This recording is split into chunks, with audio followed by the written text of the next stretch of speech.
چلو جاگ جاؤ میرے شہزادے، تمہارے پاپا کب سے باہر انتظار کر رہے ہیں۔ پارس جو اپنے نرم ملائم بستر پر گہری اور پرسکون نیند کے مزے لے رہا تھا، اپنے بیٹے کو دیکھ رہا تھا، اب پیار سے پکارا، بچہ۔ اپنے پاپا کی آواز سنتے ہی کسمسایا اور آہستہ سے اپنی معصوم آنکھیں کھول دی۔ جاگتے ہی اس کی پہلی نظر اپنے باپ کے مسکراتے اور شفیق چہرے پر پڑی، جسے دیکھ کر وہ بھی اپنے ننھے لبوں پر ایک خوبصورت مسکراہٹ سجائے بستر پر اٹھ بیٹھا۔ اپنے بیٹے کو اپنی محض ایک آواز پر یوں اٹھتا دیکھ کر بارش کے چہرے پر ایک دلکش مسکراہٹ پھیلی۔ اس نے آگے بڑھ کر بچے کا ماتھا چوما اور اسے مضبوطی سے گلے لگا لیا۔ کیسا ہے میرا پیارا بیٹا؟ وہ اسے خود میں بھیجتے ہوئے انتہائی محبت پاش لہجے میں بولا، جس پر بچہ تھوڑا پیچھے ہٹا اور اپنے دونوں چھوٹے چھوٹے بازو فضا میں پھیلا دیے۔ میں اتنا زیادہ پیارا ہوں بابا۔ وہ اپنے بازو کھول کر اپنی معصومیت اور خوبصورتی کا اعتراف کر رہا تھا، جس پر بارش ایک بار پھر اس کا ماتھا چوم کر ہلکا سا ہنس دیا۔ اپنے سخت مزاج باپ کو یوں ہنستے دیکھ کر وہ بچہ بھی پورے دل سے کھلکھلا اٹھا تھا۔ بابا، ہم اپنی مما کو گھر کب لے کر آئیں گے؟ وہ روز کی طرح آج پھر اپنا وہی پرانا سوال دہرا گیا، جس کی بات سنتے ہی بارش کے مسکراتے لب ایک دم بھیج گئے۔ وہ بے رحمی سے اپنے ہونٹوں کو دانتوں تلے کچلنے لگا اور اس کی نظروں کے سامنے حورب کا وہ روتا ہوا حسین چہرہ ایک پل کو لہرا گیا۔ ہم کبھی نہیں لائیں گے مما کو۔ وہ ہمیشہ اس بات کو ہنس کر یا ٹال کر بدل دیا کرتا، مگر نہ جانے کیوں آج بچے کے معصوم سوال پر وہ انتہائی دو ٹوک انداز میں صاف انکار کر گیا، جسے دیکھ کر بچہ بڑی معصومیت سے اپنے باپ کا چہرہ تکنے لگا۔ اپنے لخت جگر کی آنکھوں میں یہ بے گناہ معصوم دیکھ کر وارث ابراہیم کی آنکھوں میں جیسے غصے اور انتقام کے خون اتر آیا۔ اس کا بس نہیں چل رہا تھا کہ وہ مانسی کے اس چہرے کو دنیا کے کسی بھی کونے سے ڈھونڈ نکالے اور اسے ایسی ابنتناک موت دے کہ اس کی روح تک کانپ اٹھے۔ وہ اپنی اذیت اور درد سے تڑپتی آنکھوں کو بند کرتا ہوا دوبارہ بچے کی طرف مڑا۔ تمہارے پاس تمہارے بابا ہیں، تمہاری دادو بھی ہیں، تو پھر تمہیں مما کی کیا ضرورت بچے؟ وہ اب کی بار اپنے لہجے کو نرم اور لچکدار بناتا ہوا بولا، جس پر بچے نے معصومیت سے اپنے ہونٹ لٹکا دیے۔ پاپا بھی ہے، دادو بھی ہے، لیکن مما تو نہیں ہے نا پاپا؟ وہ بڑے ہی فلسفیانہ انداز میں بولا، جیسے اپنے باپ کی عقل پر ماتم کرا ہو۔ فارس اس کا یہ انداز دیکھ کر اندر ہی اندر مسکرا دیا، مگر اپنے چہرے کے تاثرات کو بدلنے نہ دیا۔ اس نے مسکرانا اور خوش رہنا کب کا چھوڑ دیا تھا۔ وہ اگر اب ہنستا بھی تھا تو صرف اپنے اس بیٹے کے خاطر۔ وہ نہیں چاہتا تھا کہ اس کے بچے کو کبھی بھی ماں کی کمی کا احساس ہو، لیکن وہ کمی بہرحال اپنی جگہ موجود تھی۔ وہ اچھے سے جانتا تھا کہ بچے کے ذہن میں یہ باتیں کون ڈال رہا ہے، مگر وہ فی الحال خاموش تھا، کیونکہ اس نازک معاملے میں وہ خود کو بے بس پاتا۔ چلو اب جلدی سے اٹھو اور واش روم جا کر فریش ہو جاؤ، تمہاری دادو نیچے ناشتے کی میز پر تمہارا انتظار کر رہی ہیں۔ وہ اسے ماں کے خیالوں سے باہر نکالنے کے لیے پیار سے بولا، جس پر بچہ بستر سے اترا، مگر اچانک رک کر اپنے باپ کو دیکھنے لگا۔ کیا ہوا؟ اس کے یوں اچانک رکنے پر بارش نے اپنی ایک آئی برو جھکا کر پوچھا، جبکہ بچہ اپنی چھوٹی سی انگلی اٹھائے اسے باقاعدہ دھمکی دینے کے موڈ میں کھڑا تھا۔ اگر اگلے کچھ دنوں میں میری مما اس گھر میں نہ ہوئی تو میں اپنے ایک نئے بابا بھی ڈھونڈ لوں گا۔ وہ کسی پختہ عمر آدمی کی طرح اپنے باپ کو وارننگ دیتا ہوا انتہائی سنجیدگی سے واش روم کی طرف بڑھ گیا، جبکہ اس 5 سال کے ٹھڈے کی تیور اور رنگ ڈھنگ دیکھ کر وارث ابراہیم کا منہ حیرت سے کھلا کا کھلا رہ گیا۔ دن بہ دن زیادہ ہی بدتمیز اور تیز ہوتا جا رہا ہے یہ۔ وہ اس کی چھوٹی سی پشت کو جاتے ہوئے دیکھتا ہوا منہ ہی منہ میں بڑبڑایا، جبکہ بچہ اس کی بات کو انسنی کرتا ہوا واش روم کا دروازہ بند کر چکا تھا۔ آفس کی دنیا جیسے الگ ہی کائنات تھی، جہاں ٹائٹ سیکیورٹی، منظم ماحول اور ہر طرف ایک خاموش راج کر رہی تھی، جو صرف کلک کلک کرتی انگلیوں اور دبے دبے قدموں کی چال سے ٹوٹتی تھی۔ خورب سیڑھیاں چڑھتے ہوئے تھوڑی سانس پھول چکی تھی، کیونکہ لفٹ خراب تھی اور وہ اچھی طرح جانتی تھی کہ اس کمپنی میں تاخیر بالکل بھی برداشت نہیں کی جاتی۔ اس کے بے نقاب چہرے پر ہلکی سی شرمندگی تھی۔ وہ اپنی پوری کوشش کرتی کہ کبھی شکایت کا موقع نہ دے، مگر حالات کی چکی میں پستی وہ اکثر ایسی دیر کر جاتی۔ وہ حسین تھی بے حد، لیکن ایسا حسن جو چپ چاپ رہتا، چھپ کر جیتا اور اکثر دنیا کی نظروں سے اوجھل ہو جاتا۔ اس نے جلدی سے اپنا دوپٹہ سر پہ ٹکاتے ہوئے ہتھیلی سے ماتھے کا پسینہ صاف کیا تھا۔ نہ جانے کیوں اس کا دل بہت بری طرح دھڑک رہا تھا۔ پورا پا گئی، تم جانتی ہو یہ کمینی کوئی اور خرید چکا ہے کمپنی۔ وہ جو ابھی آ کر سکون کا سانس خارج کر رہی تھی، نتاشا کے یوں جھنجھوڑے پر وہ بری طرح ہڑبڑائی، جبکہ اس کی بات نے پیروں تلے سے زمین ہی کھینچ دی۔ کیا مطلب ہے تمہارا؟ کیوں بیچ دی سر نے کمپنی؟ وہ مشکل اپنے دھڑکتے ہوئے دل پر قابو پاتی سوال کرنے کے لائق ہوئی تھی، جبکہ نتاشا کی آنکھوں کی چمک نے اسے ناسمجھی سے اسے دیکھا۔ ہم زیادہ تو نہیں جانتے ہیں، بس اتنا پتہ چلا ہے کہ ہمارے باس بدل چکے ہیں اور تم جانتی ہو وہ بے حد پرکشش اور ہینڈسم ہے۔ وہ انتہائی ایکسائٹیڈ انداز میں اسے بتانے لگی، جبکہ حورب کا دل اب کسی انجانے خوف سے دھڑک رہا تھا۔ وہ کیا کرے گی اب؟ اگر نئے باس نے اس کو ساتھ نہ دیا تو اسے باس کے ہینڈسم ہونے سے کوئی مطلب نہیں تھا۔ وہ اپنی پریشانی کا سوچتی ہوئی اپنے دکھتے سر کو سنبھالنے کی کوشش کرنے لگی۔ ارے حورب کیا تم ٹھیک ہو؟ وہ اس کو یوں چکرا کر بیٹھتے دیکھ اپنی ساری ایکسائٹمنٹ چھوڑتی اسے پوچھنے لگی، جو اپنی بند ہوتی آنکھوں کو بمشکل کھولنے کی جدوجہد کر رہی تھی، اسے ابھی ہمت نہیں ہارنی تھی، وہ نہیں ہارنا چاہتی تھی ہمت، مگر اس کا جسم ساتھ چھوڑا تھا۔ حورب پلیز میری بات سنو، کیا سب ٹھیک ہے؟ وہ اس کا وجود ٹھنڈا پڑتے دیکھ اب کی بار سچی تشویش سے بولی، جب حورب کی آنکھوں میں کسی کا سراپا گھوما تھا۔ نہیں، اسے جینا تھا، اسے اپنی ماں کے لیے ہمت کرنی تھی، اسے ابھی نہیں ٹوٹنا تھا۔ وہ آنکھیں بند کر کے خود میں حوصلہ پیدا کرتی اور اپنے ہوش بحال کرنے لگی۔ ہاں نتاشا، میں بالکل ٹھیک ہوں۔ وہ اسے اپنا ہاتھ چھڑواتی دونوں ہاتھوں کو منہ پہ پھیرتی سر ہلا گئی۔ جب نتاشا نے گہری تشویش سے اسے دیکھا، سچ میں نتاشا؟ جیسے تصدیق چاہتی تھی۔ ہاں بالکل سچ میں، وہ سر ہلا گئی۔ اس کے یوں سر ہلانے پر وہ بری طرح مطمئن تو نہیں ہوئی تھی، مگر اسے مزید تنگ بھی نہیں کرنا چاہتی تھی۔ تبھی خاموش ہوتی اپنی سیٹ کی طرف چلی گئی۔ اماں مجھے کچھ سمجھ نہیں آ رہا کہ کیا کروں۔ وہ گھر آتے ہی اپنی بیمار ماں کے پاس بیٹھتی شدید پریشانی سے بولی تھی، جب اس کی ماں نے محبت سے اس کو مرجھایا ہوا چہرہ اپنے سینے سے لگایا۔ میری پیاری بیٹی کو میری اس بیماری کی وجہ سے اس عمر میں کیسے حالات کا سامنا کرنا پڑا ہے جو ہر وقت الجھی رہتی ہے۔ میں تو کہتی ہوں حورب، اب مجھے میرے حال پہ چھوڑ دو اور اپنی زندگی جیو۔ میں مر بھی جاؤں گی تو تم کسی اچھے سے انسان سے شادی کر کے اپنی نئی دنیا بسا لینا۔ وہ جو جوان بیٹی کو روز یوں زندگی کی دھوپ میں چلتے اور ذلیل و خوار ہوتے دیکھ کر گھٹتے ہوئے بولی تھی، جس پر وہ انہیں شدید خفگی سے دیکھنے لگی۔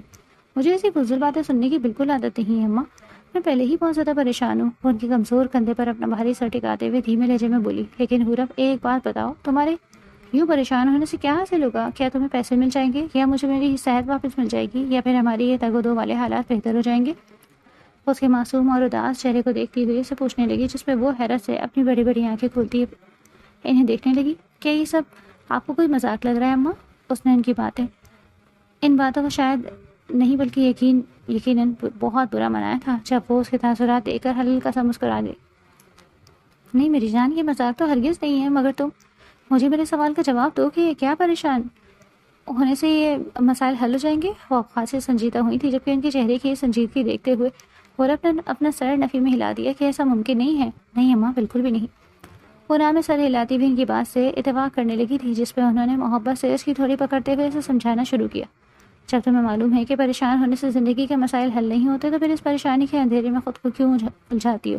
حورب، مسائل تو ہمیشہ وقت اور بہترین حکمت عملی سے سلجھے ہیں۔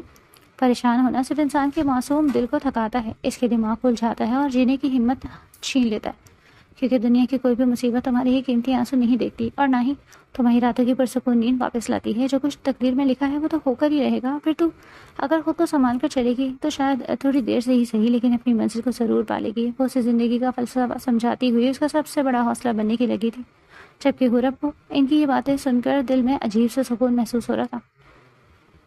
وہ ان کی گود میں اپنا سر رکھتی ہوئی مزید ان کی لوریاں اور تسلیاں سننے کے خواہش مند تھی، کیونکہ ان کا بولنا اس کے دبتے ہوئے وجود پر شبنم کی طرح اثر کر رہا تھا۔ یہ ظالم دنیا، یہ ظالم زندگی ہمیں بالکل برباد کر رہی ہے ماں۔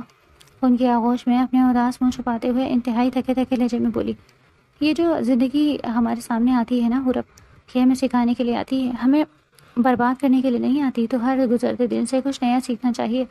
وہ دن تجھے اندر سے توڑ کے ہی کیوں نہ گیا ہو، اور ہمیشہ یاد رکھ کہ اللہ بہت بڑا ہے، وہ تیرے اس صبر کو اور تیری اس قربانی کو دیکھ رہا ہے۔ وہ اس کے ریشمی بالوں میں اپنا شفقت بھرا ہاتھ چلاتے ہوئے بولی تھی، جب وہ ان کی بات پہ اپنا سر اٹھاتی ان کی طرف دیکھنے لگی۔ مجھے ایسا لگ رہا ہے اماں کہ میں بہت جلد ہار جاؤں گی، میں تھک جاؤں گی اور سب کچھ یہیں چھوڑ دوں گی۔ میرا دل چاہ رہا ہے کہ میں بس یہیں رک جاؤں۔ وہ اپنا سب سے بڑا خدشہ ظاہر کرتے کرتے اپنے دل کی پوشیدہ خواہشات بھی بتا گئی۔ اس کے لہجے میں حد درجہ تھکن تھی، جس پہ وہ خاموشی سے سر ہلاتی اس کے بالوں میں انگلیاں چلانے لگی، جبکہ حورب نے دل کو سکون ملتے ہی اپنے بوجھل آنکھیں مول لی۔ زندگی کی راہ میں تھک جانا کوئی جرم نہیں ہے حورب، بلکہ تھک کر وہیں رک جانا سب سے بڑا جرم ہے۔ تو تھک جا، تھوڑی دیر کے لیے بیٹھ جا اور جی بھر کے رو لے، لیکن اگلے دن پھر ایک نئی امید کے ساتھ اٹھ جا، جیسے کل کچھ بھی نہیں بگڑا تھا، کیونکہ اگر تو ہار جائے گی تو میری زندگی کی یہ ساری کمائی ضائع ہو جائے گی۔ وہ اسے سمجھاتی ہوئی آخر میں خود بھی نم دیدہ ہوئی تھی، جب حورب نے مزید کچھ بھی کہے بغیر اپنی آنکھوں کو اور زور سے مینچ لیا۔ کچھ ہی دیر میں اس کی گہری گہری سانسیں پورے کمرے میں گھسنے لگی تھی، جسے سنتے ہی سعیدہ اماں نے اس کے ماتھے پہ اپنے لب رکھتے ہوئے اپنی ضبط کے آنسوؤں کو بہنے دیا۔ میری معصوم بچی کو اسی عمر میں کتنی بڑی تکلیفیں اور آزمائشوں کا سامنا کرنا پڑا ہے، اللہ پاک رحم کرے ہم پر۔ اس کا دلکش و معصوم چہرہ دیکھتی ہوئی اپنے آنسوؤں پر بند باندھنے کی ناکام کوشش کرنے لگی تھی، جبکہ وہ دنیا کی تمام تلخیوں اور ستم صدیفی سے دور اپنی ماں کی محفوظ گود میں ایک پرسکون نیند لے رہی تھی۔ اس کے چہرے پر بے حد معصومیت چھائی تھی۔ وہ بہت خوبصورت تھی، مگر غربت کی مار نے اس کو بالکل پاگل کر دیا تھا۔ کہتے ہیں خدا جسے بے پناہ حسن سے نوازتا ہے اسے اچھا وقت نہیں دیتا۔ کاش خدا نے اسے بھی حسن کے بجائے ایک بہترین وقت سے نوازا ہوتا۔ اور پھر خوبصورتی کا اس دنیا کی بدصورتی سے بھی بہت گہرا اور عجیب تعلق ہے۔ صبح پھر یہ سورج نکلے گا اور یہ معصوم لڑکی میری خاطر اس ظالم دنیا سے لڑے گی۔ یا رب، کب ختم ہوگی ہماری یہ کٹھن آزمائش؟ وہ ایک گہری سانس بھرتی ہوئی کھڑکی سے باہر آسمان کی طرف دیکھنے لگی، جہاں چمکتا ہوا چاند پوری آب و تاب سے دنیا کو چکمگا رہا تھا۔ ایک دن میری بیٹی بھی یوں ہی کسی اندھیری دنیا کو روشن کرے گی انشاءاللہ۔ وہ اس کی بن آنکھوں کو دیکھتی ہوئی اپنی پیاری بیٹی کو ڈھیروں دعائیں دے گئی، اور پھر ایک سچی ماں کی دعائیں بھلا کہاں رد ہوتی ہیں؟ ماں کی دعائیں تو سیدھا عرش الہی پہ جا لگتی ہیں، اور اس سوئے ہوئے وجود کو تو ابھی پتہ بھی نہیں تھا کہ اس کی ماں کی یہ رات کی دعا اس کے آنے والی پوری زندگی کو بدلنے والی ہے۔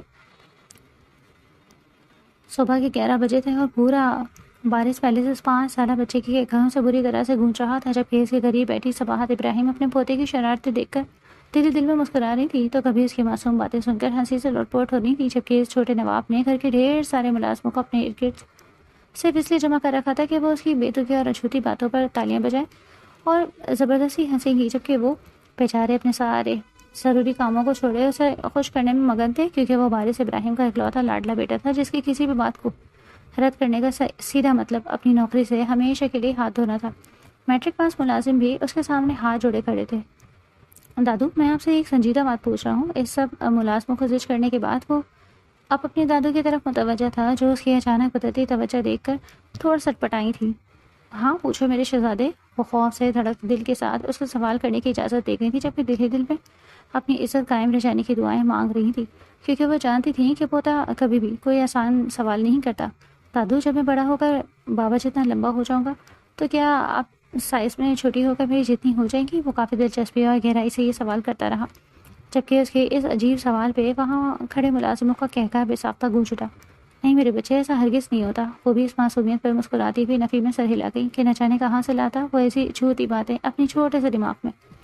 تو پھر میں کیوں بڑا ہو رہا ہوں؟ مجھے بڑا نہیں ہونا۔ اس کی بات وہ شدید جھنجھلائے ہوئے اور چڑچڑے لہجے میں بولا، جبکہ اس کی اس پیارے سے خفگی پہ وہ ہنستی ہوئی اسے پاگلوں کی طرح چبھنے لگی تھی۔ تم جتنے مرضی بڑے اور سمجھدار ہو جاؤ، رہوگے تو ہمیشہ میرے ننھے شہزادے ہی، اور میں تو تمہاری ایک پکار پر ہر بات پہ ایک نئے سرے سے جوان ہو جاتی ہوں۔ وہ اس کا چہرہ دیکھتی فخری انداز میں گویا ہوئی تھی، کیونکہ اس بچے کا ایک کہکا اور ایک چھوٹی سی مسکراہٹ ان کے بوڑھے وجود میں جینے کی نئی امنگ پیدا کر دیتا۔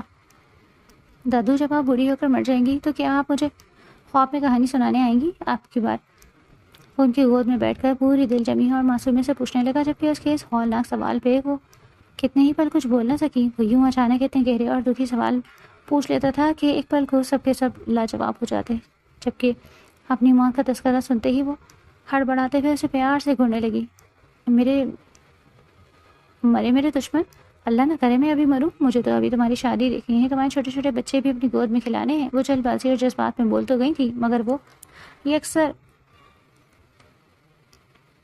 بھول گئی تھی کہ الفاظ کی یہ آفت اس وقت کسی کے سامنے بیٹھی ہیں، جبکہ ان کی یہ بات سنتے ہی بچے کی کھلکھلاہٹیں پورے ہال میں گونج اٹھی تھی، جسے اس اپنے بچوں کا ذکر سن کر کافی اچھا لگا ہو۔ میرے بچے، وہ کافی اشتیاق اور حیرت سے بولا تھا۔ جب اس کی آواز فضا میں گونجی تو ٹھیک اسی وقت وہاں داخل ہوتے ہوئے وارث ابراہیم نے یہ الفاظ سن کر ناگواری سے اپنے ماتھے پر بل ڈال لیے تھے۔ کیا فضول گفتگو کر رہے ہو تم اس وقت اپنے بیٹے سے؟ وہ کبھی بھی اپنے بیٹے کی سختی سے بات نہیں کرتا تھا، مگر اس کی یہ غیر متناسب بات اسے حد درجہ ناگوار گزری تھی۔ اپنے باپ کی یہ سخت اور روبدار آواز سن کر وہ بچہ سہمتا ہوا اس کی طرف دیکھنے لگا، جس کے ماتھے پر غصے سے بلوں کا پورا جال بچھا تھا۔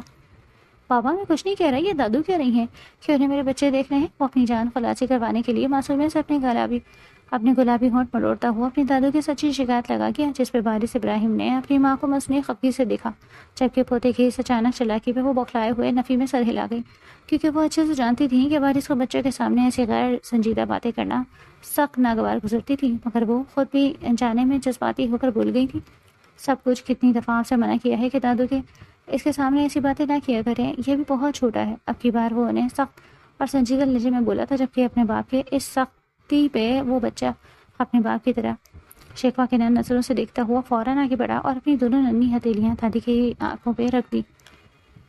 بابا، آپ میری دادو کو غصے سے مت دیکھیں، یہ ڈر رہی ہیں، ان کو بہت ہرٹ ہوگا۔ وہ اپنی طرف سے پوری سمجھداری سے کام لیتا ہوا ان کی آنکھوں کو چھپا کر انہیں ہرٹ کرنے سے بچانے لگا، جبکہ اس کی اس حد درجہ معصومیت اور سمجھداری پہ وہ دونوں اپنی مسکراہٹ کو روک نہ سکے۔ وہ ماحول کا سارا غصہ پل بھر میں غائب ہو گیا تھا۔ ماشاء اللہ، میرے پیارے پوتے کو میری کتنی زیادہ پرواہ ہے۔ وہ اس کا ننھا سا ہاتھ اپنے آنکھوں سے ہٹاتے ہوئے ہر درجہ محبت سے اسے خود کے ساتھ لگاتی ہوئی بولی، جبکہ وہ معصومیت سے سر ہلاتا ہوا ان کے کندھے پہ اپنا سر ٹکا گیا۔ جاؤ بیٹا، جا کر کمرے سے اپنا ٹیپ لے کر آؤ، وہ اسے کوئی گیم کھیلنے کا کہتی وہاں سے بھیجنے لگی۔ جب ان کی یہ بات سنتے ہی بارش نے بھی وہاں سے اٹھنا چاہا، کیونکہ وہ اچھی طرح جانتا تھا کہ ماں اسے کیوں باہر بھیج رہی ہے اور اب کیا بات ہوگی۔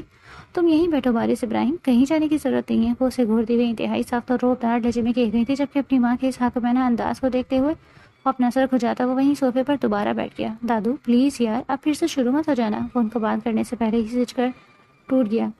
جب ان کی بات پہ وہ اپنی جگہ بالکل سیدھی ہو کر بیٹھ گئی۔ اگر مجھے اگلے 3 دن کے اندر تمہاری طرف سے شادی کے لیے کوئی لڑکی پسند نہ آئی تو چوتھے دن بارش ابراہیم یاد رکھنا کہ میں کسی بھی عام گلی کی لڑکی کو اٹھا کر زبردستی تمہارے گلے کا ہار نہ بنا دوں۔ تو میرا نام بھی صباحت ابراہیم نہیں۔ اور اسی کو انتہائی سختی سے بولتی ہوئی اس کے ہوش اڑا گئی تھی اور وہ حیرت سے ان کا منہ تکنے لگا۔ یا دادو کیا کہہ رہی ہیں آپ؟ وہ انہیں دیکھ کر رہ گیا، جس پہ انہوں نے اپنا ہاتھ فضا میں اٹھاتے ہوئے اسے بیچ میں ہی ٹوک دیا۔ میں نے اب تمہارا ایک لفظ بھی نہیں سننا، مجھے ہر حال میں اس گھر میں رونق چاہیے اور تمہاری شادی کروانی ہے۔ ایک بدکماش عورت کے پیچھے تم نے اپنی ہنستی کھیلتی زندگی بالکل برباد کر لی ہے، وہ کلس کر کہتی ہوئی اپنی ساری پرانی بڑاس اس کے سابقہ بیوی پر نکالنے لگی، جس کے ذکر پر بارش ابراہیم کے چہرے پر پل بھر میں انتہائی سخت اور تاریک تاثرات سج گئے۔ دادو اب تو کم از کم معاف کر دیں اسے، وہ اب اس دنیا میں نہیں رہی، مر چکی ہے۔ وہ اس کے ساتھ ماضی میں ہوا وہ ہولناک حادثہ یاد کرتا ہوا انہیں کہتا اپنا سر جھٹک گیا تھا، جس پہ وہ اسے مزید غصے سے گھور کر رہ گئی۔ میں تو اس کی جان تک قیامت تک نہ چھوڑوں اور میرا بس چلے تو میں اسے قبر سے زندہ کر کے خود اپنے ہاتھوں سے مار کر آؤں، جس نے میرے اتنے پیارے بیٹے کی زندگی کو جیتا جاگتا جہنم بنا دیا۔ اور خود چلی گئی، اسے مسلسل کوستے جا رہی تھی، جبکہ وہ محض نفی میں سر ہلاتا وہ خاموشی سے اپنی جگہ سے اٹھ کھڑا ہوا۔ مرنے والوں سے اب کیا ہی نفرت کرنی دادو، ان کا معاملہ خدا کے ساتھ ہے۔ وہ یہ کہہ کر بنا ان کی مزید کوئی بات سنے اوپر والے کمرے کی طرف بڑھ گیا، جبکہ وہ اس کی پشت کو گھورتی ہوئی پھر سے شروع ہو چکی تھی کہ وہ اسی لائق تھی۔ میں تو نفرت کروں گی اور تا قیامت کروں گی، کوئی میرا کیا بگاڑ لے گا، وہ خالص عورتوں والے ڈاکو انداز میں بولتی جا رہی تھی، جبکہ وہ اوپر جاتے ہوئے ان کی باتیں سنتا ہوا محض تعصب سے اپنی سابقہ بیوی کی مغفرت کی دعا ہی کر سکتا۔ اسلام آباد کی ایک دلکش صبح آسمان کی چھوتی ہوئی شیشے کی ایک عالیشان عمارت پوری آب و تاب سے کھڑی تھی۔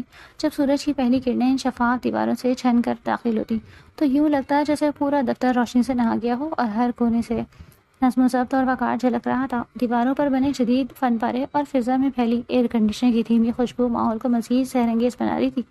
مرکزی ہال میں بنے سنگ مرمر کے بڑے کاؤنٹر پر فرنٹ ڈیسک آفیسر اپنے مخصوص لباس میں نہایت سلیقے سے موجود تھی، جو ہر آنے والے مہمان کو ایک پیشے ورانہ اور ہلکی مسکراہٹ سے خوش آمدید کہہ رہی تھی۔ باہر ہلکی پھلکی بوندا باندی ہو رہی تھی، مگر اندر کی دنیا بالکل الگ اور منظم تھی، جہاں تک سیکیورٹی کی گہری خاموشی راج کر رہی تھی، جو صرف کمپیوٹر کے کی بورڈ کی آواز اور دبے قدموں کی چاپ سے ٹوٹی۔ غورب جب سیڑھیاں چڑھ کر اوپر پہنچی تو اس کا سانس بری طرح کھلا ہوا تھا، کیونکہ برقی لفٹ اچانک خراب ہو گئی تھی اور وہ اس ادارے کے اصولوں سے واقف تھی کہ یہاں وقت کی پابندی میں ذرا سی لچک بھی قبول نہیں کی جاتی۔ اس کے حجاب سے ڈھکے چہرے پر ندامت کے تاثرات واضح تھے۔ وہ ہمیشہ یہی چاہتی تھی کہ انتظامیہ کو کبھی اسے کوئی شکوہ نہ ہو، مگر تقدیر کے کھیل اور خاندانی مسائل اسے اکثر ایسے کٹھن امتحان میں ڈال دیتے جہاں وہ دیر سے پہنچتی۔ اس کا چہرہ بلا کا حسین تھا، ایک ایسا معصوم حسن جو دنیا کی نظروں سے دور خاموشی میں جینا پسند کرتا اور جسے اکثر لوگ نظر انداز کر دیتے۔ اس نے جلدی سے اپنے دوپٹے کو سر پہ درست کیا اور ہتھیلی کی مدد سے ماتھے پر آیا ہوا پسینہ صاف کرنے لگی۔ نہ جانے کیوں اس کا دل کسی گہرے اندیشے سے دھڑک رہا تھا۔ ارے حورب، تم اب آ رہی ہو؟ تمہیں کچھ اندازہ بھی ہے کہ اس پوری کمپنی کے مالکانہ حقوق بدل چکے ہیں اور کوئی دوسرا بڑا کاروباری گروپ اسے خرید چکا ہے؟ وہ جو ابھی اپنی نشست پر بیٹھ کر چین کا سانس لینے لگی تھی کہ نتاشا نے آ کر اسے بازو سے جھنجھوڑا، جس پر وہ پوری طرح سے چونک اٹھی، جبکہ اس خبر نے اس کے پیروں تلے سے زمین کھینچ لی۔ تمہارا کیا مطلب ہے نتاشا؟ یہ سب اتنی جلدی کیسے ہوا اور ہمارے پرانے مینیجر نے یہ فیصلہ کیوں کیا؟ وہ بڑی مشکل سے اپنی گھبراہٹ پر قابو پاتی ہوئی اسے سوال پوچھنے لگی تھی، جبکہ نتاشا کی آنکھوں میں موجود چمک دیکھ کر وہ اسے حیرت سے تکنے لگی۔ سچی بات تو یہ ہے کہ مجھے بھی زیادہ تفصیلات معلوم نہیں ہیں، بس اتنی اطلاع ملی ہے کہ ہمارے پرانے باس جا چکے ہیں اور ان کی جگہ ایک نئے چیف چارج سنبھال لیا، اور ایک یقین مانو وہ دیکھنے میں بے حد واروں اور پرکشش شخصیت کے مالک ہیں، 21ویں صدی کے شہزادے لگتے ہیں بالکل۔ وہ انتہائی پرجوش انداز میں اسے نئی تبدیلیاں بتا رہی تھی، جبکہ حورب کا دل اب کسی انجانے سہمے و خوف کی گرفت میں آ چکا تھا۔ وہ اس نئی صورتحال میں کیا کرے گی؟ اگر نئے آنے والے سربراہ نے اس کی مجبوری کو نہ سمجھا اور نوکری سے فارغ کر دیا تو کیا ہوگا؟ اگلے ہی پل وہ چکرا کر گری۔ ارے حورب، کیا تمہاری طبیعت زیادہ خراب ہے؟ وہ اسے یوں چکرا کر کرسی پر ہوتے دیکھ کر اپنی ساری خوشی بھول گئی تھی اور پریشانی سے اس کے قریب آئی، جبکہ حورب اپنی بند ہوتی پلکوں کو بڑی جدوجہد کے ساتھ کھولنے کی کوشش کر رہی تھی۔ اسے اس نازک موڑ پر ہمت نہیں ہارنی تھی۔ وہ اپنے اندر کی طاقت کو جمع رکھنا چاہتی تھی، مگر اس کا جسمانی نظام اس کا ساتھ چھوڑ رہا تھا۔ حورب، خدا کے لیے اپنے ہوش بحال کرو، یہ کوئی سنگین مسئلہ ہے۔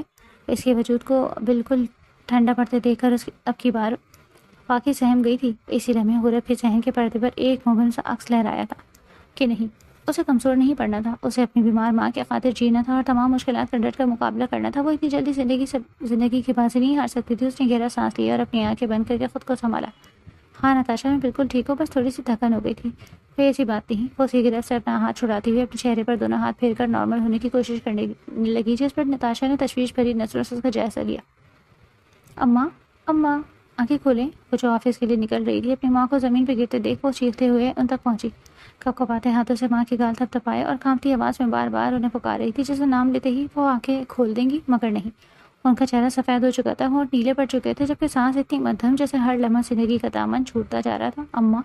وہ پاگلوں کی طرح دروازہ کھول کر باہر کو بھاگی، مگر اس وقت سنسان گلیوں میں سے اسے کوئی بشر نہیں دکھ رہا تھا۔ وہ بھاگتے ہوئے گلی سے نکلتی، سڑک پہ آتے مشکل سے ایک آدمی کو روکتی، اپنی مدد کے لیے کہنے لگی، جو اس کی حالت دیکھتا اس کی مدد کرنے کو تیار ہو چکا تھا۔ ہسپتال پہنچائے، خدا کے لیے جلدی کیجیے۔ وہ اپنی ماں کو اس مدد سے گاڑی میں ڈالتی ہوئی بولی۔ وہ بھول گئی تھی کہ آج انہیں اپنی نیو باس باری سے ملنا ہے۔ اسے بس اس وقت ماں کی پرواہ ہو رہی تھی، باقی سب وہ فراموش کر گئی تھی۔ ہاسپٹل پہنچتے پہنچتے جیسے ان کی سانسیں بھی تھمنے لگی تھی، جبکہ حورب کی آنکھوں میں رات کا سارا منظر گھومتا۔ ان کی باتیں دماغ میں حاوی ہو رہی تھی، مگر پریشانی اپنی جگہ بناتی سب سے آگے برجمان تھی۔ پرچہ بنوائیں، داخلہ کروائیں، رقم جمع کروائیں۔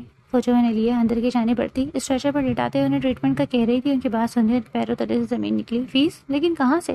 اس کے پاس تو کوئی کوڑی بھی نہیں تھی۔ وہ سوچتے ہوئے رونے لگی، مگر اس کی رونے کی یہاں دیکھ کون رہا تھا؟ میری ماں کی جان جا رہی ہے، خدا کے لیے پہلے معائنہ تو کیجیے۔ اس نے ہاتھ جوڑ دیا اور کوئی راستہ بھی نہیں تھا۔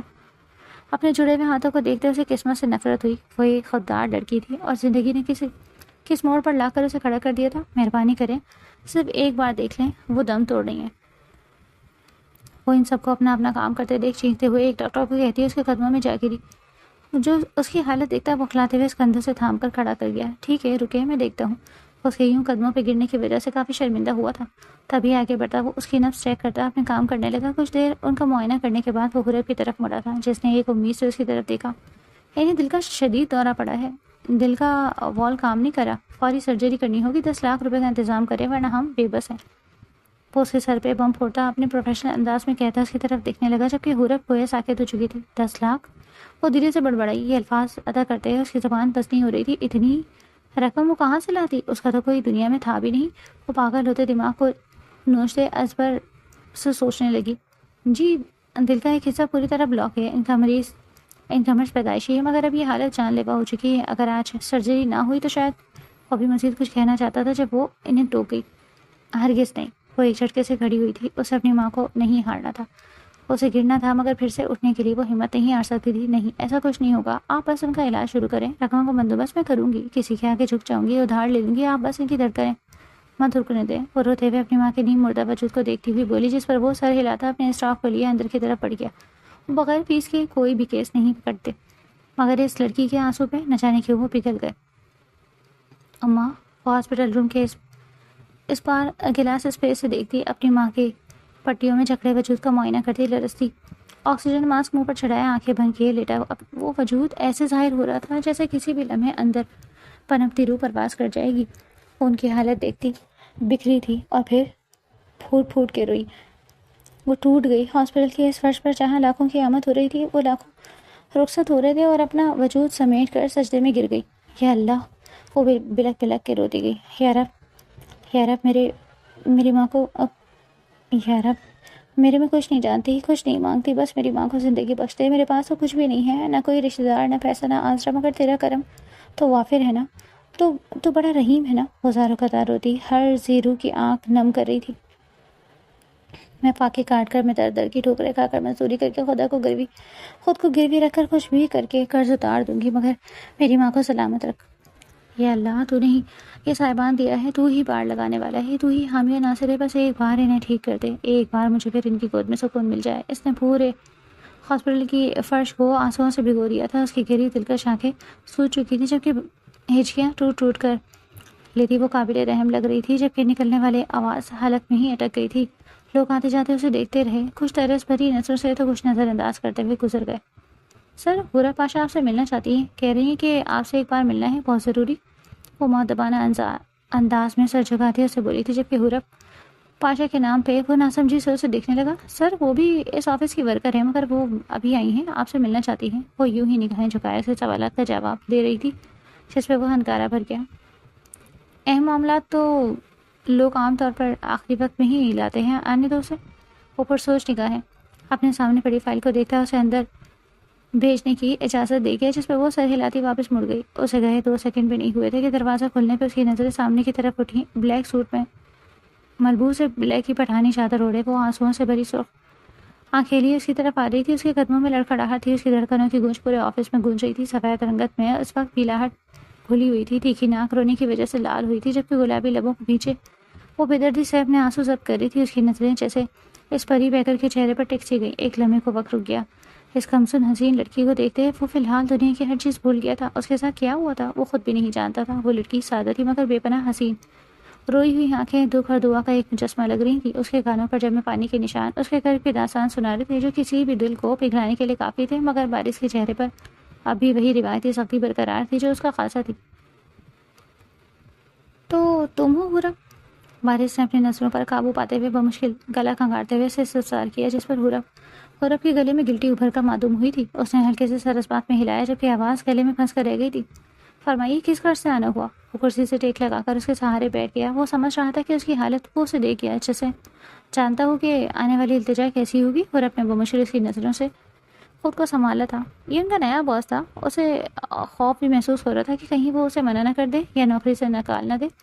اسے ہر لفظ سوچ سمجھ کر ادا کرنا تھا. ان رئیس سادوں کا دماغ کور کیسے بھر جائے کوئی کچھ نہیں کہہ سکتا تھا. میری والدہ محترمہ کے دل کا والو کام نہیں کر رہا. معالجین کا کہنا ہے کہ فوراً جراحی کی ضرورت ہے جس کے لیے مجھے 10 لاکھ روپے درکار ہیں. جناب مہربانی فرما کر مجھے ایڈوانس دے دیں, میں یہاں انت تک محنت کر کے آپ کا ایک ایک پیسہ لوٹا دوں گی. وہ بولنا شروع ہوئی تو بولتی ہی چلی گئی. ایسا لگ رہا تھا کہ کہیں اٹکی تو یہیں رک جائے گی, کہیں گری تو اٹھ نہیں سکے گی. تبھی آنکھیں بند کرتی وہ ایک ہی سانس میں ساری بات کہہ گئی جس پہ مقابل نے اسے دانت دیتی نظروں سے دیکھا. بن آنکھوں سے آنسو بہ رہے تھے مگر وہ بات مکمل کر کے ہی چپ ہوئی. اس کی بات سنتے بارش اپنی جگہ سے اٹھتا گلاس وال کی طرف بڑھا. وہ اپنے دونوں ہاتھوں کو اپنی پاکٹس میں گھماتا پرسوچ نگاہوں سے باہر کا منظر دیکھنے لگا جو اس وقت بے حد بھلا معلوم ہو رہا تھا. پھر وہ اچانک اس کی طرف مڑا. 2 قدم چل کر وہ اس تک پہنچا, بالکل اس کے کان کے قریب گھسا. اس کے کان میں سرگوشی اونڈل گیا. تم بے حد دلکش ہو رب, اتنی کہ تمہارا یہ سکوت میرے وجود میں طوفان اٹھا رہا ہے. وہ اس کے کان میں سرگوشی کر رہا تھا مگر اپنی بات پہ وہ خود بھی حیران تھا. اس نے کیوں کہا یہ وہ بس سوچ کر رہ گیا. جبکہ اس کی بات سنتے وہ اپنے جھٹکے سے سر اٹھایا. وہ اس کی بات پہ خوفزدہ نظروں سے اسے دیکھنے لگی جیسے سمجھنا چاہ رہی ہو کہ وہ کیا کہنا چاہتا ہے. اس کی آنکھوں میں ناسمجھی دیکھتے وہ اپنی ٹیبل کی طرف بڑھتا, اس میں سے چیک بک نکال گیا. 10 لاکھ کا چیک سائن کرتے وہ اس کے آگے پھینک گیا جسے وہ آنکھیں بھاڑے حیرت سے دیکھ رہی تھی. کیا وہ مان گیا تھا؟ وہ حیرت سے سوچی ساکت نگاہوں سے اس چیک کو دیکھتی جا رہی تھی. بے ساختہ دل اللہ کے حضور سجدہ کرنے کو گر گڑایا. اس سے پہلے کہ وہ ٹھیک طریقے سے اللہ کا شکر ادا کرتی, مقابل کی بات نے اس کے سر پہ آفس کی پوری چھت گرائی. یہ پکڑو چیک, جتنا تمہیں مطلوب تھا اتنا ہی ہے, لیکن متبادل کے طور پر تمہیں اپنی ایک رات میرے نام کرنی ہوگی, صرف بارش کے نام. اس کی بات سنتی زمین میں گڑ جانے کو تھی. کیا بول رہا تھا وہ؟ شرمندگی سے اس کے ذہن کی شریانیں پھٹنے والی تھی. خاموشی, مسلسل خاموشی, ایسی خاموشی جو دل کے اندر دھماکہ کر گئی ہو. اور اپنے شوق نگاہوں سے اسے دیکھا. ایک ثانیے کو ایسا لگا جیسے اس نے غلط سنا ہو. اتنا سوبر شخص ایسی شرط کیوں رکھے گا؟ مگر مقابل کی آنکھوں میں سوالیہ تاثر بڑھتے وہ سمجھ گئی تھی کہ یہ حقیقت تھی. آپ کو لگتا ہے کہ میں اس گھٹیا سودے پر راضی ہو جاؤں گی محض اس کاغذی ٹکڑے کے لیے؟ اس کی آواز لرز رہی تھی. اسے شرمندگی کے مارے بولنا نہیں آ رہا تھا مگر اس لرزش میں عزت کی آخری سانس تھی, اور اسی لرزش میں ماں کی زندگی کی ڈور تھی. اگر آپ کی اپنی کوئی اولاد ہوتی, کوئی بیٹی ہوتی, تو کیا تب بھی آپ ایسا یہی سودا کرتے؟ کچھ دیر سر جھکا کر آنسو بہانے کے بعد وہ سر اٹھاتی اسے دیکھ کر کہنے لگی جو اس کی بات پہ ایک پل کو رکا تھا. ایک سایہ تھا جو اس کے چہرے پر لہرا گیا. یہ سوال اس کی روح پر جا کر چابک کی طرح لگا. اپنی بیٹی کے ذکر پہ دل گدگدایا ہے. کسی کا کھلکھلاتا چہرہ اس کی آنکھوں میں بسا جیسے منظر عام پر آ گیا ہو. پل میں وہ مسکرایا. لیکن میں کسی اولاد کا باپ نہیں ہوں مس حورب, میں صرف نفع اور نقصان دیکھتا ہوں. وہ ڈٹائی سے اپنے بات رکھ گیا جس پہ حورب کا سر جھک گیا. یہ شخص کوئی عام انسان نہیں تھا.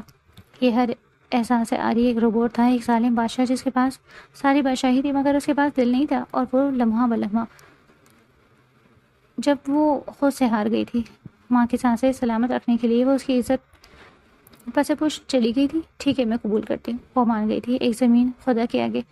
پھر سے ایک عورت بے بس ہو گئی تھی، جبکہ اس کی بات پر بارش نے سکون سے گہری سانس لی۔ ٹھکانے کی تفصیلات تمہارے پاس پہنچ جائیں گی، شام 7 بجے کا وقت یاد رکھنا، وہ اس کو کہتا چیک اس کے حوالے کرتا واپس گلاس وال کی طرف مڑ گیا، جبکہ اس کی بات سنتے ہوئے اپنے کانپتے ہاتھوں سے چیک تھامتے اپنے قدم دروازے کی طرف بڑھائے تھے۔ بنا گناہ کے اس کے قدم بھاری ہو رہے تھے، شام کے سائے گہرے ہو رہے تھے۔ عورت کی ماں کا آپریشن ہو چکا تھا مگر آنے والے وقت کا سوچتے وہ خود کی جان لینا چاہ رہی تھی۔ ایک دل چاہ رہا تھا کہ ماں کو لیے کسی دوسرے شہر بھاگ جائے، مگر وہ اس غربت میں اس حالت میں جاتی بھی تو کہاں۔ ابھی وہ انہی سوچوں میں گم تھی جب ہاسپٹل کے کوریڈور سے آتے اسے 2 مرد اور ایک عورت دکھائی دی۔ وہ حیرت سے انہیں دیکھنے لگی۔ وہ بارش کے لوگ تھے، لیکن یہاں کیا کر رہے تھے؟ میم، سر نے بلایا ہے، پلیز ہمارے ساتھ چلیے، وہ لڑکی مؤدب انداز میں سر جھکاتی بولی، جب اس کی بات پہ وہ جھٹکے سے اپنی جگہ سے اٹھی تھی۔ اسے کیسے پتا کہ اس کی ماں اس ہاسپٹل میں ہے؟ تو کیا اس پہ نظر رکھے ہوئے ہے؟ سوچ آتے ہی اس کے جسم میں لرزش ہوئی تھی۔ میری اماں کا ابھی وہ ڈوبتے دل کے ساتھ کچھ کہنا چاہتی تھی مگر وہ اسے ٹوک گئے۔ انداز معذرت خواہ تھا۔ میم، سر نے بولا ہے کہ آپ کو ہر حال میں لانا ہے۔ بنا کسی بہانے کے وہ اس کا بنا کوئی بہانہ سنے ایک رٹے رٹائے طوطے کی طرح بولتی جا رہی تھی، لیکن میری امی اکیلی وہ پھر سے کچھ کہنا چاہتی تھی جب اس لڑکی نے اپنا موبائل آگے کیا، جسے وہ ناسمجھی سے دیکھنے لگی۔ سر کی کال ہے، آپ بات کر سکتی ہیں۔ وہ ابھی بھی نظریں جھکائے ہوئی تھی، جبکہ اس کی آواز، اس کا لہجہ بالکل پروفیشنل تھا۔ نہیں، ہرگز نہیں۔ وہ فوراً سے سر نفی میں ہلا گئی۔ خود سے بات کرتی اس نے زبان کی تھی، رقم لی تھی تو پھر جانا بھی ہر حال میں تھا۔ تبھی وہ اپنے قدم باہر کی طرف بڑھا گئی۔ لڑکی کو وہیں کھڑے دیکھ وہ آئی برو اچکاتے اسے سوال کرنے لگی، جس پہ وہ پھر سے سر جھکا گئی۔ میم، سر نے بولا ہے کہ میں یہاں آپ کی مدر کے پاس رکوں۔ اس کا انداز اب بھی پروفیشنل تھا۔ اس کی بات سنتی وہ ماتھا پیٹنے کو دی۔ اگر یہی بات وہ پہلے بتا دیتی تو وہ سر جھٹک کے محض سوچ ہی سکی۔ ان کا خیال رکھنا پلیز، وہ اس تک آتی، اس کا ہاتھ پکڑ کے زور سے دباتی، اسے نصیحت کرنے لگی، جس پہ وہ بوکھلاتے ہوئے ہاتھ چھڑواتی میم کہہ گئی، جبکہ وہ ایک آخری نظر اپنی ماں کے وجود پہ ڈالتی وہاں سے نکلتی چلی گئی تھی۔ ماں کو دیکھتے 2 آنسو ٹوٹ کے گرے تھے۔ اگر وہ ہوش میں ہوتی تو کبھی یہ سب کرنے نہ دیتی۔ جہاں تقدیر کا لکھا اپنا رنگ دکھا رہا تھا اور وہ بے بسی کی زنجیروں میں جکڑی ایک اندھیری راہ پر چل پڑی تھی جہاں واپسی کا کوئی راستہ نہیں تھا۔ وہ پچھلے کئی منٹوں سے ساکت بیٹھی کانپتے وجود کے ساتھ اس کی حرکات و سکنات کا جائزہ لے رہی تھی، جو نہایت بے نیازی سے صوفے کی پشت پر اپنا مہنگا کوٹ ٹانگ چکا تھا اور اب دوسری طرف رک کیے ایک ٹانگ پر دوسری ٹانگ چڑھایا اس کی بے بسی سے لطف اندوز ہو رہا تھا، جبکہ وہ اس کے بالکل مقابل بے دم سی بیٹھی اپنی قسمت پر آنسو بہا رہی تھی۔ اگر اس طرح خود پر لرزہ طاری رکھو گی تو یہ رات کیسے کٹے گی؟ وہ سلگتی ہوئی سگریٹ کے گہرے اور طویل کش لیتا اس کے سراپے کو گہری نظروں سے ناپتے ہوئے گویا ہوا تھا۔ جب اس کی وہ پاٹدار اور گمبھیر آواز کمرے کے سناٹے میں گونجی تھی تو مزید سہم کر رہ گئی تھی۔ وہ یہاں قدم تو رکھ چکی تھی مگر نہ جانے کیوں اب اس کا دل خوف کے مارے بند ہوتا ہوا محسوس ہو رہا تھا۔ اٹھو اور میرے قریب آؤ۔ وہ سگریٹ کو ایشٹرے میں بے دردی سے مسلتا ہوا اپنے دونوں بازو صوفے کے پشت پہ پھیلا گیا اور اسے اپنے نزدیک آنے کا اشارہ کرنے لگا، جس پر وہ خوفزدہ اور ڈری ڈری نظروں سے اسے تکتی ہوئی ہوئے رحم کی بھیک مانگنے لگی۔ ان کی ان مچھلی جیسی تڑپتی آنکھوں میں التجا کی رمق دیکھ کر ایک پل کو اس کے دل کی دھڑکن بے ترتیب ہوئی تھی، مگر وہ بے رحمی سے احساسات کو نظر انداز کرتا ماتھے پر غصے کے بل سجا گیا۔ سنا ہے تم نے، میرے قریب آؤ۔ اب کی بار اس کی آواز میں ایک خوفناک گرج تھی جو کمرے کے در و دیوار سے ٹکرائی تھی، جس پر وہ ہلکی سی چیخ مارتی اپنی جگہ سے اچھلی اور کانپتے قدموں سے اس کی طرف بڑھنے لگی۔ اس کے نہیں جسم میں اب مزید سکت باقی نہیں رہی تھی، مگر مقابل کا قدم خوف اس کے اعصاب کو پوری طرح حاوی ہو چکا تھا۔ یہاں بیٹھو، وہ اپنے لیپ ٹاپ کی طرف تیکھی نظروں سے اشارہ کرتا ہوا اسے نیچے بیٹھنے کا حکم دے رہا تھا، جس پر وہ خوف سے بالکل سفید پڑتی ہوئی فرش پر ڈھیر ہو گئی۔ مجھ میں اتنی ہمت نہیں ہے، پلیز مجھے بخش دیں۔ وہ اس کے پاؤں میں اپنا سر رکھتی ہوئی پھڑ پھڑ کر رو دی، جبکہ وہ اس کی اس اچانک اور غیر متوقع حرکت پر پوری طرح بوکھلا اٹھا۔ ہے ہٹو یہاں سے، یہ کیا تماشا لگا رکھا ہے تم نے؟ وہ اسے دونوں کندھوں سے جکڑتا ہوا غصے سے پاگل ہوتا ہو رہا ہے، جبکہ وہ اس کے سامنے اپنے دونوں ہاتھ جوڑ کر گڑ گڑانے لگی۔ خدا کے لیے مجھ سے یہ سب مت کروائیں، میں بہت مجبور ہوں۔ وہ اپنے ہاتھوں کو آپس میں بے دردی سے بھینچی ہوئی اس کی منتیں کر رہی تھی، جس پر وہ دھاڑتا ہوا اسے خاموش رہنے کا اشارہ کر گیا۔ چپ، بالکل خاموش، اب تمہاری زبان سے ایک لفظ بھی نہ نکلے۔ وہ اپنی 2 انگلیوں سے اس کے لہرت سے لبوں کو سختی سے مسلتا وہ اسے آخری وارننگ دے گیا تھا، جبکہ اس کی اس خوفناک دھاڑ پر وہ سہم کر اپنا سانس روکتی اسے دیکھنے لگی اور گرم آنسو اب بھی اس کی آنکھوں سے ٹوٹ ٹوٹ کر اس کے گالوں کو بھگو رہے تھے۔ اس سے پہلے کہ وہ کوئی اور سخت جملہ ادا کرتا، کمرے کے جو بھی دروازے پر دستک ہوئی، جس پر وہ آنے والے کو اندر آنے کی اجازت دے گیا۔ یس، اسے نظروں ہی نظروں میں خاموش رہنے کا حکم دیتا وہ ماتھے پر شکنیں ڈالے پوچھنے لگا، جس پر باہر کھڑے ملازم کی دھیمی آواز ابھری، صاحب وہ لوگ آ چکے ہیں اور نیچے ہال میں آپ کے منتظر ہیں۔ وہ اپنا پیغام پہنچا کر فوراً وہاں سے ہٹ چکا تھا، جبکہ اس کی یہ بات سنتے ہی حورب نے شدید حیرت اور بے یقینی کے عالم میں اپنا سر اٹھایا۔ کون لوگ آ گئے تھے؟ یہ شخص اب اس کے ساتھ کیا گھناؤنا کھیل کھیلنے والا تھا؟ کیا وہ اب اسے کسی اور کے آگے بیچنے کا ارادہ رکھتا تھا؟ وہ اسے کسی وحشی کے حوالے کرنے چاہ رہا تھا؟ اس کے معصوم ذہن میں ایک ساتھ کئی ہولناک سوچوں نے جنم لیا، جبکہ اس کی آنکھوں میں پھیلی اس نادانی اور سوال کو پڑھتے ہی اس کی موٹی عقل پر صرف افسوس ہی کر کے رہ گیا۔ چلو میرے ساتھ نیچے۔ اس کی گلائی کو اپنے مضبوط گرفت میں لیتا ہوا اسے نیچے لے جانے کے پڑھنے لگا، جب وہ درد اور خوف سے چیختی ہوئی اپنا ہاتھ اس کی گرفت سے آزاد کروا گئی۔ آپ میرے ساتھ یہ ظلم نہیں کر سکتے، خدا را رب کی قہر سے ڈرے۔ اگر آپ کی اپنی کوئی بیٹی بھی نہیں ہے تو کیا ہوا، کم از کم کسی دوسرے کی عزت کا ہی پاس کر لیں۔ وہ زار و قطار ہو رہی تھی اور رسوائی کے خوف سے اس کا دل اندر ہی اندر سکڑ رہا تھا کہ کہیں وہ زمانے بھر میں تماشا نہ بن جائے۔ وہ ایک غلط انسان کے چنگل میں پھنس چکی تھی اور اپنی ماں کی زندگی کی ڈور تو بچا لائی تھی، مگر خود کی زندگی ہمیشہ کے لیے ہار چکی تھی۔ وہ اس ایک مرد کے سامنے خود کو سنبھالنے سے قاصر تھی، اور اب یہ سنگ دل شخص اسے دوسرے مردوں کے سامنے پیش کرنے جا رہا تھا۔ یہی سوچ کر اس کا انگ خوف سے لرز اٹھا۔ اگر تمہاری یہ فضول اور بے گفتگو ختم ہو گئی ہے تو مہربانی فرما کر نیچے چلو۔ وہ بیزاری سے کہتا ہوا اس کے سر پر چادر ڈالنے لگا تاکہ اسے نیچے لے جا سکے، مگر وہ اس چادر کو جھٹکے سے اتارتی ہوئی نیچے فرش پر پھینک گئی تھی۔ عزتوں کے سودے کرنے والے اور دوسروں کی مجبوریوں پر محل کھڑے کرنے والے دوسروں کی عفت کی چادریں اڑاتے اچھے نہیں لگتے۔ وہ اپنے لہجے میں زہر کھولتی ہوئی خود ہی اس کے بالکل نزدیک آئی۔ جس کام کے بدلے آپ نے مجھے وہ رقم دی تھی، اب وہ کام شروع کیجیے، اپنا پیسہ وصول کیجیے اور مجھے اپنے اس قید خانے سے ہمیشہ کے لیے آزاد کر دیجیے تاکہ میں یہاں سے جا سکوں۔ لیکن یہ یاد رکھیے گا کہ میں کسی اور وحشی کی ہوس کا سامان بنوں۔ یہ وارث کی زندگی کی سب سے بڑی غلط فہمی ہوگی۔ وہ اس کے اتنے قریب کھڑی تھی کہ دونوں کے درمیان ہوا کا گزرنا بھی محال ہو رہا تھا۔ میں ایسا کچھ بھی نہیں کر رہا جیسا تم سوچ رہی ہو، خاموشی سے میرے ساتھ نیچے چلو۔ وہ اپنے صبر کا دامن کھو رہا تھا، مگر وہ اپنی ضد سے اسے مجبور کر رہی تھی کہ واقعی کوئی سخت قدم اٹھا بیٹھے۔ آخر کتنے پیسے دیے ہیں انہوں نے آپ کو؟ میری ذات کی کیا قیمت لگائی ہے انہوں نے؟ میں یہاں صرف آپ کے لیے آئی تھی۔ کریں اب اپنا کام، اور میں اس کمرے سے تب تک ایک قدم بھی باہر نہیں نکالوں گی جب تک آپ اپنی رقم کا ایک ایک پیسہ مجھ سے وصول نہیں کر لیتے۔ وہ مکمل طور پر اپنے حواس کھو چکی تھی اور خوف نے اس کے ذہن کو مفلوج کر دیا تھا، شاید اس لیے وہ پاگلوں کی طرح اس کے مہنگے گریبان کو اپنی انگلیوں میں جکڑتی اسے بری طرح جھنجھوڑتے ہوئے چیخ رہی تھی۔ تمہیں کچھ زیادہ ہی شوق ہو رہا ہے اس ناجائز اور حرام رشتے کو گلے لگانے کا۔ وہ پل بھر میں تیش میں آتا ہوا اس کی دونوں نازک کلائیاں اپنی لوہی جیسی گرفت میں جکڑتا ہوا اسے خود کے ساتھ بالکل لگا گیا۔ اس کے لباس کے گہرے گلے سے واضح ہوتے نشیب و فراز اس وقت پہ وارث کے مضبوط ایمان کو بھی ڈگمگا رہے تھے، جو بنا چادر اور دوپٹے کے اس کے سامنے کھڑی کب سے اس کے سوئے ہوئے جذبات میں ایک طوفان برپا کر رہی تھی۔ جبکہ اس کی اس اچانک پیش قدمی پر حورب کا دل جس دھڑکنا ہی بھول گیا تھا، وہ تب سے جذباتی ہو کر اسے جھنجھوڑ رہی تھی، مگر اس کے محض ایک لمس نے اس کی ساری بہادری اور سارا جذباتی پن ہوا میں اڑا دیا تھا۔ جبکہ اب اس کے یوں بھیگی بلی بننے پر وہ ایک گہرا اور تنزیہ مسکرایا۔ آئندہ اپنی زبان سے صرف اتنا ہی بولنا جتنا سہنے کی سخت اسناد و وجود میں ہو۔ وہ اسی کن پٹی پر اپنی انگلی سے ہلکی سی ضرب لگاتا ہوا اسے عقل کے ناخن لینے کا مشورہ دے رہا تھا، جبکہ وہ اسے اس قدر پرسکون دیکھ کر اندر ہی اندر حیران ہو رہی تھی کہ اس شخص کو ذرا برابر بھی اندازہ نہیں تھا کہ وہ باہر لوگوں کے ساتھ مل کر اس کے ساتھ کیا کرنے جا رہا تھا۔ یہی سوچتے ہوئے وہ جیتے جی مرنے لگی، جبکہ وہ پھر سے اس کے سر پہ چادر ڈالتا ہوا اس کا ہاتھ تھامتے بنا اس کی کوئی اور فریاد سنے سیڑھیوں سے نیچے کی طرف بڑھ گیا۔ اور جیسے ہی وہ نیچے ہال میں پہنچے تو وہاں کا منظر دیکھ کر اس کی نظروں کے سامنے موجود چند افراد ٹھہر گئے۔ وہ بالکل عام سے حلیے میں ملبوس 4-5 مرد تھے اور ان کے درمیان ایک سفید ریش مولوی صاحب تھے، جنہیں وہ شدید نہ سمجھنے والے انداز میں دیکھ رہی تھی۔ اس سے پہلے کہ وہ اپنے اس کم عقل دماغ سے مزید کوئی ہولناک بات سوچتی، وارث کی زبان سے نکلنے والے الفاظ پر وہ جھٹکے سے اپنا سر اٹھا گئی۔ مولوی صاحب نکاح شروع کیجیے، اس کے منہ سے نکلے یہ صرف 3 الفاظ تھے، جبکہ حورب کو ایسا محسوس ہوا جیسے اس کے اوپر 7 آسمان ایک ساتھ آ گرے ہوں۔ نکاح؟ وہ بری طرح حیرت کے سمندر میں ڈوب چکی تھی، مگر وارث نے اس کی اس حالت کی طرف کوئی دھیان نہیں دیا۔ وہ چیخ کر پوچھنا چاہتی تھی کہ یہ سب تماشا کیا ہے، مگر اس وقت اس کا گلا بالکل خشک ہو چکا تھا اور وہ کچھ بھی بولنے سے بالکل قاصر تھی۔ اور پھر کچھ ہی منٹوں کے عمل کے بعد وہ حورب پاشا سے ہمیشہ کے لیے حورب وارث بن چکی تھی، جبکہ وہ سنگ دل شخص اب اسے کسی صوفے پر بٹھا چھوڑ کر اپنے دوستوں کے اس نئے بندھن کی مبارکبادیں سمیٹنے میں مصروف تھا، اور وہ اپنی اس بدلی ہوئی تقدیر پر حیران کھڑی تھی۔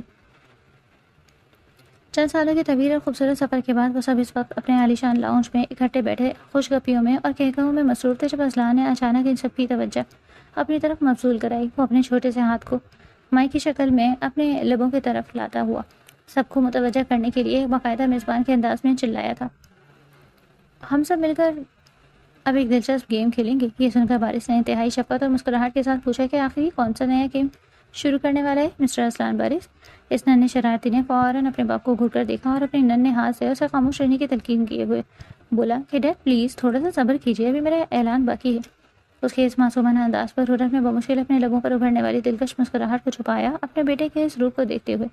اسلان نے پوری جوش و خروش سے ہال میں اچھل کود کرتے ہوئے گیم کے اصول بتائے کہ یہاں موجود ہر شخص اپنی زندگی کا سب سے بہترین اور یادگار ترین لمحہ بتائے گا جس سے اسے سب سے زیادہ خوشی دی ہو۔ اس کی اس بچگانہ حرکت پر وہ سب نفی میں سر ہلا کر مسکرا دیے، کیونکہ وہ روزانہ کوئی نہ کوئی نیا کھیل ایجاد کر کے گھر والوں کا سکون غارت کرتا رہا، لیکن یہاں اس گھر کی رونق بھی تھی ہر لحاظ سے۔ اسلان نے اپنے ہاتھ کے فرضی مائک کو سعیدہ بیگم کی طرف بڑھایا کہ اس کا آغاز ہم اپنی نانوں سے کرتے ہیں، تو وہ اس کی اس معصومانہ ضد پر دل میں نہال ہوتی بولی کہ میری زندگی کا سب سے حسین لمحہ وہ تھا جب مجھے تمہاری موم حورت ملی تھی۔ اسلان نے فوراً انہیں ٹوکا کہ نانو، میں نے پہلے ہی کہا تھا کہ صرف ایک ہی لمحے کا ذکر کرنا ہے، جس پر لاؤنج پہ بیٹھے باقی تمام افراد اس کی اس معصومانہ ڈانٹ پر دل کھول کر ہنس پڑے اور کہوں کہ ایک دھیمی سی آواز گونج فضا میں پھیل گئی تھی۔ پھر وہ اچھلتا ہوا سباہت بیگم کے سامنے پہنچا تو وہ دنیا جہاں کی تمام تر محبت اپنے لہجے میں سموتے ہوئے گویا ہوئی۔ میری زندگی کا سب سے معتبر لمحہ تھا جب میری گود میں پہلی بار اسلان بارش کو لا کر رکھا گیا، اور اس کے بعد سے میری زندگی کا ہر پل خوشیوں کا گہوارہ بن گیا۔ اسلان اپنا نام اتنے فخر سے سن کر خوشی کے مارے ان کے گلے لگ گیا اور ان کے نرم گال پر پیار کرتے ہوئے بولا کہ دادو اب واقعی دنیا کی سب سے بیسٹ یار، جس پر وہ کھلکھلاتی ہوئی خود اس کے ماتھے اور گالوں کو چوم کر اس کے اس فارغانہ محبت کا جواب دینے لگی۔ اب کی بار وہ اپنا فرضی مائک اپنے باپ بارش کے سامنے کر چکا تھا اور اس اچانک پیدا ہونے والی صورتحال میں اپنی بیوی کے سامنے کافی کنفیوز دکھائی دے رہا تھا اور نظریں حورت کے چہرے پر ٹکی ہوئی تھی۔ بارش نے سب کی طرف دیکھتے ہوئے کہا کہ یار سچ کہوں تو میں خود آج تک اس الجھن کا شکار ہوں کہ میری اس زندگی کا سب سے بہترین لمحہ کون سا ہے، کیونکہ میرے لیے تو ہر وہ پل معجزہ ہے جب تم مجھے ڈیڈ کہتے ہو اور میری ننھی پری آئرہ بارش اپنی موم کی گود میں بیٹھی مجھ سے باتیں کرتی ہے، یا پھر شاید وہ جادوئی لمحہ جب بورا بارش اپنی ان چمکتی آنکھوں میں میرے لیے ڈھیروں محبت سموئے مجھے دیکھتی ہے، یا پھر وہ سکون سے بھرا لمحہ جب میں روز صبح آفس جاتے ہوئے اپنے بچوں کو اپنی بیوی کو ایک ساتھ پورا من نیند کی آغوش میں سوتے ہوئے دیکھتا ہوں۔ وہ اپنے لہجے میں چاہا کہ تمام تر چاشنی سموئے آخر میں ہار ماننے والے انداز میں اپنے دونوں ہاتھ ہوا میں کھڑے کر گیا، کیونکہ وہ کسی ایک رشتے یا لمحے کو دوسرے پر فوقیت دینے سے بالکل قاصر تھا۔ جبکہ اسلان اس کے اس تفصیلی جواب پر شرارت سے ہنستا ہوا اپنی موم حورت کی طرف لپکا، کیونکہ وہ ہمیشہ یہی چاہتا تھا کہ وہ اپنی پیاری موم کا سب سے پسندیدہ بیٹا بنے۔ حورت نے اس کے گالوں کو اپنے دونوں ہاتھوں میں لیتے ہوئے بے پناہ پیار سے کہا کہ میری زندگی کا وہ سب سے عظیم ترین لمحہ تھا جب ڈاکٹرز نے مجھے میری ماں کی مکمل طور پر صحت یاب ہونے اور ان کے آپریشن کا کامیاب ہونے کی خوشخبری سنائی تھی، جس پر بارش دور بیٹھا اس لڑکی کو گہری نظروں سے دیکھ کر رہ گیا، جو آج بھی اپنی ماں کی محبت میں اس طرح دیوانی تھی جیسے برسوں پہلے اس کے آفس میں کھڑی رو رہی تھی۔ اسلان نے بے چارگی سے کہا کہ موم اس کے علاوہ بھی تو کوئی ایسا لمحہ ہوگا جس میں میرا کوئی ذکر ہو۔ تو حورت نے مسکراتے ہوئے اپنے بیٹے کے اس لٹکی ہوئی معصوم شکل پر ترس کھا کر اسے اپنے سینے سے لگایا اور بولی ہاں کیوں نہیں، میری زندگی کا سب سے حسین ترین معجزہ تھا جب اللہ پاک نے مجھے تمہارے جیسا پیارا بیٹا تحفے میں دے دیا، جس پر اسلان خوشی کے مارے پورے لاؤنج میں چیخ اٹھا۔ اسلان نے اچھل کر واپس اپنی پہلی والی جگہ پر کھڑے ہوتے ہوئے پورے روب سے کہا کہ میری زندگی کا سب سے خوبصورت اور تاریخی لمحہ تھا جب میری اس چھوٹی سی لائف میں حورت بارش جیسی دنیا کی سب سے پیاری موم کی انٹری ہوئی تھی، جس پر وہاں موجود تمام افراد کی بلند دوبارہ کہے گونج اٹھے اس کی اس معصومانہ خوش آمد پر، جبکہ حورت کو اس کی اس لامتانی محبت پر اس وقت ٹوٹ کر پیار آیا تھا اور وہ اسے بس دیکھے جا رہی تھی۔ اپنی گود میں گہری اور پرسکون نیند سوتی ہوئی چند ماہ کی آئرہ کے معصوم چہرے کو دیکھتے ہوئے حورت نے شرارت سے اپنے بیٹے کو چھیڑا کہ چلو اب یہاں موجود سب لوگوں کا انٹرویو تو مکمل ہو گیا، بس ہماری یہ ننھی پری آئرہ رہ گئی ہے۔ تو اسلان اس کی بات پر ایک ادا سے مسکرایا اور بولا کہ موم آپ فکر کیوں کرتی ہیں، میں اپنی اس پیاری بہن آئرہ کے حصے کا جواب خود دیتا ہوں۔ وہ پورے اشتیاق اور جوش سے اپنے کرتے کا کالر جھاڑتا ہوا ایک مخصوص اسٹائلش ادا کے ساتھ بولا کہ میری پیاری بہن آئرہ کی زندگی کا سب سے بہترین اور خوش قسمت ترین لمحہ وہ تھا جب اس دنیا میں قدم رکھتے ہی اسے مجھ جیسا ہینڈسم اور اسمارٹ بھائی ملا، جس پر باقی سب اس کے اس حد سے بڑھ کر دیے گئے بچگانہ جواب پر ایک بار پھر کھلکھلا کر ہنس پڑے تھے اور پورے گھر میں خوشیوں کی ایک لہر دوڑ گئی۔ اور اسی طرح انہی لازوال کھلکھلاہٹوں، محبت اور قہقہوں کی گونج میں ان سب نے زندگی کے اس کٹھن مگر خوبصورت ترین بن جانے والے طویل سفر کو ہمیشہ ہمیشہ کے لیے الوداع کہا تھا، جہاں اب دکھ کی کوئی گنجائش باقی نہیں رہی تھی اور چاروں طرف صرف اور صرف سکون کا راج تھا۔